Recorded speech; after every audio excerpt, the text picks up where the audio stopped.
اچھا، آپ نے کوٹ لکھپت کی بات کی، اڈیالہ جیل کا تو ہم بہت نام سنتے ہیں، لیکن کوٹ لکھپت پہ کوئی بات نہیں کرتا، شاہ محمود قریشی کی رہائی کی کوئی بات نہیں کرتا، ڈاکٹر یاسمین راشد کے لیے کوئی بات نہیں کرتا، اور بھی بہت پی ٹی آئی کے جو ہے وہ سینئر لیڈرز ہیں جو اس وقت قید میں ہیں، تو ان کی رہائی کے بارے میں کیوں نہیں بات کی جاتی؟ میرا خیال میں وہ اسکیئرڈ ہیں کہ اگر وہ آ گئے تو پھر شاید ان کی جگہ کم پڑ جائے یا کچھ اس طرح کی ہوتی ہے نا. ہاں ہاں، تو they are not sort of کوئی اتنا زیادہ وہ ان کی خواہش نہیں ہے کہ وہ باہر آئیں. تو ایک بیرونی سیاست کے علاوہ جو پی ٹی آئی کی اندرونی سیاست ہے، یہ بھی اگر ہر چلتی پارٹی میں رہی ہوتی ہے. تو پھر راستہ کیسے ممکن ہے؟ عمران خان صاحب آئیں گے تو ٹھیک ہو جائے گا. کہیں ایسا تو نہیں ہے کہ یہی نہیں آنے دے رہے عمران خان صاحب کو بھائی؟ میرے خیال میں اتنی حیثیت اوقات تو نہیں ہے ان کی. اچھا، لیکن آپ نے کہا نا ان کو ڈر ہے کہ فلانا لیڈر نکل آیا ہے، فلانا نہیں، نکل آیا ہے عمران خان جماعت. صاحب کی باہر نکلنا بھی ان کے اپنے پس میں ہے. وہ سرنڈر کریں گے نہیں، یہ سرنڈر مانگتے ہیں انکنڈیشنلی. تو P T I Imran Khan surrender نہیں کرے گا. عمران خان صاحب سے آپ کی جب آخری ملاقات ہوئی تو اس کے بعد آپ نے جیل سے آنے کے باہر کون سی ایسی باتیں یا ایسی گفتگو تھی ان کے ساتھ جو آپ نے لیک کی، جس کے اوپر سلمان اکرم راجہ صاحب نے کہا کہ کچھ ایسی گفتگو تھی جو آپ نے؟ نہیں، وہ ان کو یہ کہ ان کا پرابلم یہ تھا کہ وہ جو نالاکیاں کرتے تھے میں عمران خان صاحب کو اسی طرح سے بتا دیتا تھا. ہاں، تو میں تو کبھی لحاظ رکھا نہیں، میں تو منہ پہ بھی کہتا تھا کہ وہ عمران خان صاحب کو میں نے کہا تھا، میں نے کہا یہ شکلیں انقلاب لانے والے، یہ خود تو آتے نہیں، بھاگ جاتے ہیں. ورکرز ہمارے شہید ہو گئے بیکاز میں ورکر اورینٹڈ آدمی ہوں. میں ان کو لیڈر طرح تسلیم کرتا ہوں، نہ میں سمجھتا ہوں کہ یہ اس قابل ہے. عمران خان صاحب کے بہت سارے غلط فیصلوں میں سے یہ بھی غلط فیصلے منافق اور گھٹیا بھی کہا آپ نے سلمان اکرم راجہ صاحب کو. کہہ دیا ہوگا. اچھا، اصل میں ہیں وہ منافق اور گھٹیا؟ دیکھیں وہ اتنا امپورٹنٹ آدمی نہیں، کیوں ٹائم ضائع ہوں، کریے میرا آپ. اچھا چلیں آگے بڑھتے ہیں. فیصل صاحب، پی ٹی آئی میں ہم نے دیکھا ہے کہ بہت سی مشکلات کاٹتے آئے ہیں، لیکن یہ مشکلات ویسی نہیں تھیں جیسی اب ہے، 9 مئی سے پہلے اور 9 مئی کے بعد. آپ کو لگتا ہے کہ 9 مئی اگر نہ ہوتا تو حالات ڈیفرنٹ ہوتے، یا 9 مئی ہونا چاہیے تھا، یا کیوں ہوا؟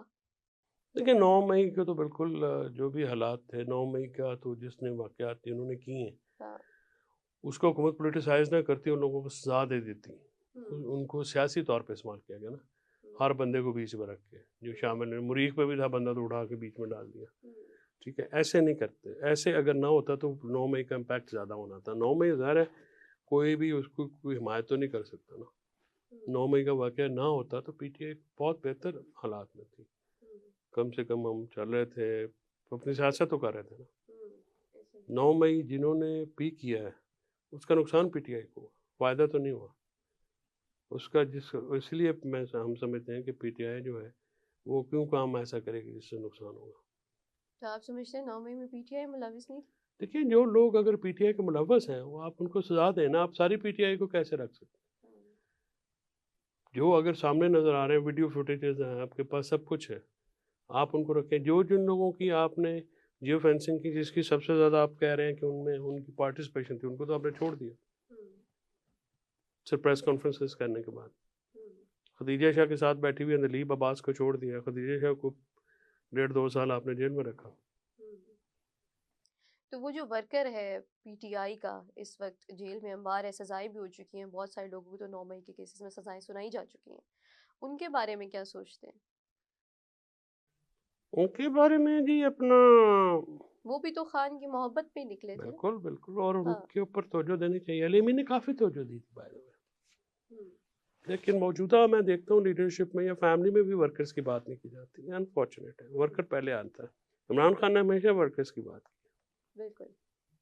لیکن ابھی ہم نہیں دیکھ رہے پی ٹی آئی کی کوئی توجہ نہیں ہے، نہ ورکرز پہ نہ کسی اور چیز پہ. اسی لیے نا کہ یہی تو انفارچونیٹ بات ہے نا جی کہ اب ورکر جو ہیں جو کہ جو لیڈران ہیں یا جو 35,000 ورکر ہیں ہمارا جھوٹے پرچوں میں، ہوں، ان کی بات کیوں نہیں کرتے ہیں؟ ہوں، بات کرنی چاہیے، انہی کی بات کرنی چاہیے. عمران خان صاحب بھی ہمیشہ ان کی بات ہوں، کرتے ہیں. میرے ساتھ تو جتنی دفعہ ان کی بات ہے ان کا پہلے ان کا کچھ کریں پھر میری بات چھوڑ دیں. میری بات تو کریں نہ کسی سے. ہوں. صحیح. تو کیا سمجھ رہے ہیں کہ بس اب آگے جو اگر پی ٹی آئی کا مستقبل ہے وہ خان صاحب کے باہر آنے کے بعد ہی ہے، اس کے علاوہ پی ٹی آئی اسی طرح سے رلتی رہے گی جیسے بھی رل رہی؟ تو یہ اس کے لیے تو ظاہر ہے پھر اب خان صاحب کو ٹیم بدلنی پڑے گی. ٹیم بدلیں گے, کوئی بہتر لوگ لائیں گے تو ہی سیاست ہو سکتی ہے. غیر سیاسی لوگ رکھ کے سیاست تو نہیں ہو سکتی. جیل کے اندر رہتے ہوئے ٹیم نہیں بدلی جا سکتی, اس کے لیے باہر آنا تو ضروری ہے. ٹیم وزیر اعلیٰ بدل دیا تو ٹیم بدلنی مشکل ہے. اچھا, وزیر اعلیٰ بدلنا ایک اچھا فیصلہ سمجھتے ہیں آپ؟ خان صاحب کا فیصلہ ہے, ظاہر ہے اب سہیل نے فائدہ آ کے پروف تو کیا نا, وہ بہتر چوائس ہے. لیکن اس ساری چیزوں سے پارٹی کا کیا امپریشن پڑتا ہے کہ وزیر اعلیٰ بھی بدل دیا, بڑی تنقید کی جاتی ہے اس چیز پہ بھی کس بات پہ؟ کہ علی امین گنڈا صاحب جو ہیں وہ ایک عرصہ گزار رہے تھے اور فوراً سے اچانک سے جو ہے ان سے استعفیٰ لے لیا جاتا ہے, اور سہیل علی آفریدی امین صاحب کو. پاپولر نہیں تھا نا فیملی کے حلقوں میں. تو پاپولر ہونا ضروری ہے؟ ظاہر ہے اچھا, جن کے ایکسیس ہے عمران خان تک. پاپولیرٹی ضروری ہے, لیکن آپ کو نہیں لگتا کہ علی امین خان صاحب نے بھی کافی کام کیا بہت ہے اچھا پارٹی کام کے کیا لیے؟ تھا, اس نے بہت کام کیا تھا. عمران خان سے پرائے کے لیے اسے کوشش تو کی پی تھی. ٹی آئی کی یہ روایت رہی ہے کہ جو کام کرے اس کے کام کو آپ فراموش کر کے آگے اس کو کہیں چلو بھائی اب نکلو, اب اگلا آ جائے؟ نو کامنٹ. کیونکہ ہم نے دیکھا شیر افضل مروت صاحب کے ساتھ بھی کچھ اسی طرح کے حالات پیدا کیے گئے. میں نے تو کہا تھا کہ ان کو آپ پارٹی میں, حالانکہ جس وہ وقت سب لوگ جا چکے تھے میری اور ان کی میدان میں, کوئی اوپینین لیڈر ڈفرینٹ ہے. موجود نہیں تھا اس وقت, شیر افضل مروت صاحب نے جو ہے وہ بہت کام کیا پارٹی کے لیے, اور جس طرح سے انہوں نے کمپین چلائی الیکشنز کی, اور الیکشنز کے فوراً بعد ان کو اس طرح سے سائڈ شیر لائن افضل کر دیا مروت گیا. کا اور علی امین کا ایک ہی مسئلہ ہے. اچھا, تو یہ آپ سمجھتے ہیں کہ یہ چیز ہے پارٹی میں کہ اگر کوئی انسان جو ہے وہ کام کرے لیکن جو ہے اس کے کام کو مانا نہیں جاتا, اور اکثر ہم نے یہ بھی دیکھا ہے کہ کوئی وہ انسان اگر زیادہ پاپولر ہو جائے تو اس سے جو ہے وہ تھوڑا اصل سا. میں پرابلم یہ ہوتا ہے نا, یہ ہاں, سارے سمجھتے ہیں کہ جو ہاتھ باندھ کے پیچھے کھڑا رہے بس وہ ٹھیک ہے, جو اپنی انڈیپینڈنٹ اوپینین رکھے گا وہ ناقابل برداشت.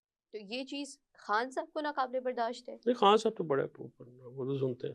تو پھر یہ میں کون نے بڑی برداشت نہیں کرتا کہ کوئی اپنی میں نے اپنی کہا دیکھے؟ نا کہ فیملی کے لوگ ہیں اور پھر پارٹی کے لوگ ہیں, جو لیڈرشپ موجودہ ہے جو بالکل نکمی ہے.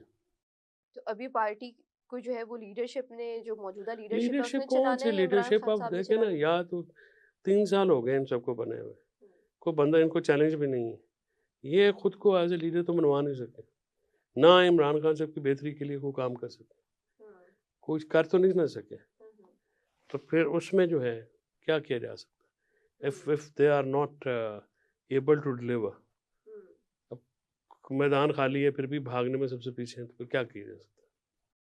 چلیں ٹھیک ہے, آخر میں کوئی میسج دینا چاہیں گے پاکستانی سیاست کے لیے, اور اس وقت جو حالات چل رہے ہیں ان سے کس طرح سے آپ اپنی ایک اوپینین دے دیں کہ کیسے ان حالات کو نارملائز کیا جا سکتا ہے؟ دیکھیے, حالات نارملائز ہونے کے لیے سب سے پہلے تو اسٹیبلشمنٹ کو دیکھنا چاہیے کہ وہ پیچھے ہوں گے, کیونکہ وہ پاور سینٹر ہے اور وہ پاکستان, جیسے میں نے عرض کیا, سیکورٹی اسٹیٹ ہے, سب کچھ پیوٹ ہوتا ہے وہاں پہ. تو آئی تھنک کافی ہو چکا ہے. اب حکومت کو, اسٹیبلشمنٹ اور پی ٹی آئی تینوں کو یہ غور و خوض کرنا پڑے گا کہ پیچھے کیسے ہٹے, ورنہ ملک جو ہے وہ کافی بحرانوں کی زد میں ہے اور آئے گا. باقی اگر آپ فیکٹ اینڈ فگرز یہ فیکٹ فجنگ نہ کرے, جو حالات ہیں وہ زمین پہ اچھے نہیں ہیں, لوگوں کے پاس کھانے کو روٹی نہیں ہے, تنخواہ دار طبقہ سفر کر رہا ہے, کارخانے دار بھی پریشان ہیں, ذمہ دار بھی پریشان ہیں, دکاندار بھی پریشان ہیں. تو جس ملک میں یہ حالات ہونا, اس میں یہ آپ اس انٹرنیشنل اسٹیبلشمنٹ کا ایک اپنا ایجنڈا ہوتا ہے, وہ بھی ظاہر ہے ساتھ لے کے چلنا ہوتا ہے, لیکن ڈومیسٹک ایجنڈا جو ہے نا ان کو اگنور نہیں ہونا چاہیے. اس وقت حکومت کی ڈیلیوری زیرو ہے بہت سارے فرنٹس کے اوپر. اس حکومت کا بوجھ جو ہے وہ لے کے چل رہے ہیں, اور یہ آخر میں انہی کے سر پہ بلکہ ابھی بھی پڑا ہے, آگے بھی پڑے گا.